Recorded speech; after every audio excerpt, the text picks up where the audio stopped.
आमतौर पर एनीमिया को लोग छोटी बीमारी समझते हैं, इसे गंभीरता से नहीं लेते, जबकि यह एक ऐसी बीमारी है जो कई अन्य बीमारियों को जन्म देती है। प्रतिवर्ष 4 मार्च को विश्व एनीमिया दिवस मनाया जाता है। आयुष मेडिकल वेलफेयर फाउंडेशन एवं मेडिकल और हेल्थ मैगजीन सेहत एवं सूरत और एडवांस होम्योपैथिक मेडिकल रिसर्च एवं वेलफेयर सोसाइटी के सहयोग से एनीमिया अवेयरनेस पर प्रतिवर्ष आयोजन किया जाता है। इसी श्रृंखला में इस वर्ष भी एनीमिया के बारे में जागरूक करने के साथ ही उसके कारण, दुष्परिणाम, बचाव व इलाज की जानकारी देने के लिए एक स्वास्थ्य रथ तैयार किया गया है, जिसमें 5 से 6 वॉलंटियर्स भी साथ में रहेंगे। ये लोग होम्योपैथिक इलाज तथा खान पान के बारे में जानकारी देने के साथ साथ निःशुल्क बुकलेट भी लोगों को प्रदान कर रहे हैं।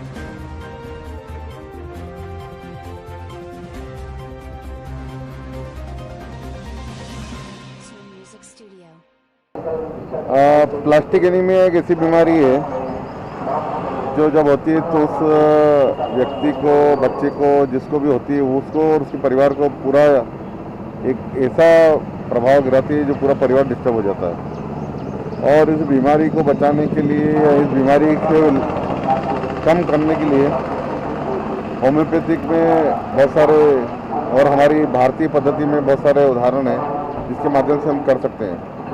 डॉक्टर द्विवेदी जी ने आज जन जागरण चेतना रैली के माध्यम से इसका आज लोगों के बीच में अवेयर रहे कि ये प्लास्टिक एनीमिया नहीं होना चाहिए, उसके लिए क्या क्या बचाव है, क्या क्या सुझाव है, ये देने के लिए जन जागरण रैली निकाली है। मुझे लगता है इसके माध्यम से एक अच्छा संदेश जाएगा लोगों के स्वास्थ्य के सुधार के लिए, जो कि इतनी ऐसी बीमारी है जो होना नहीं चाहिए। और हमारे केंद्र की सरकार, माननीय प्रधानमंत्री जी इसमें विशेष रुचि लेके ऐसी बीमारी को ठीक करने के लिए भारतीय पद्धति से आगे बढ़ रहे हैं।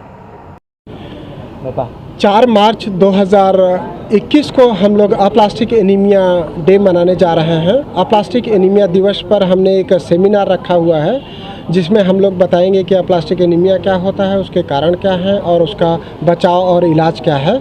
यह सेमिनार होटल अमर विलास एबी रोड पर रखा गया है। आज 28 फरवरी 2021 को हम लोगों ने एक स्वास्थ्य रथ यात्रा, स्वास्थ्य वाहन अवेयरनेस वाहन चलाया है, जिसका शुभारंभ इंदौर सांसद माननीय श्री शंकर लालवानी जी ने किया। लोग एनीमिया को बहुत छोटी बीमारी समझते हैं, जबकि एनीमिया जो है बहुत घातक रोग है और इसके कारण अन्य कई बड़ी बड़ी बीमारियां हो जाती हैं।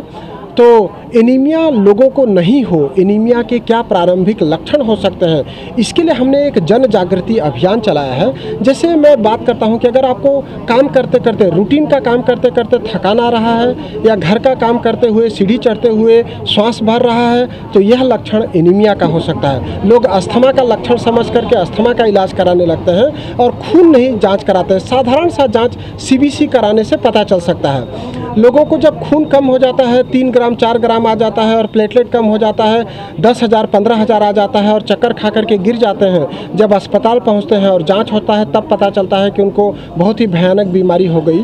तो ऐसा नहीं हो, साधारण सा जांच करा करके आप जान सकते हैं। इसी तरीके से अगर कहीं से भी ब्लीडिंग हो रही, बिना घाव लगे, यदि बिना चोट लगे आपको कहीं से भी ब्लीडिंग हो रही है तो आपको ध्यान रखना चाहिए, यह लक्षण अप्लास्टिक एनीमिया का हो सकता है। अगर यूरिन में, स्टूल में, नाक से, मुंह से कहीं से भी खून आ रहा है तो आपको तुरंत डॉक्टर को बताना चाहिए, मिलना चाहिए। यही बात हम समझाने के लिए एक स्वास्थ्य रथ चला रहे हैं, लोगों के बीच जाएंगे। सब लोग हमारे साथ नहीं आ सकते हमारे पास, तो हम उनके पास जा कर के उनको अवेयर करेंगे ताकि वो बीमारी से बच सकें। इसका शुभारंभ हमने आज से किया है और ये लगातार 5 दिन चलने वाली प्रोसेस है।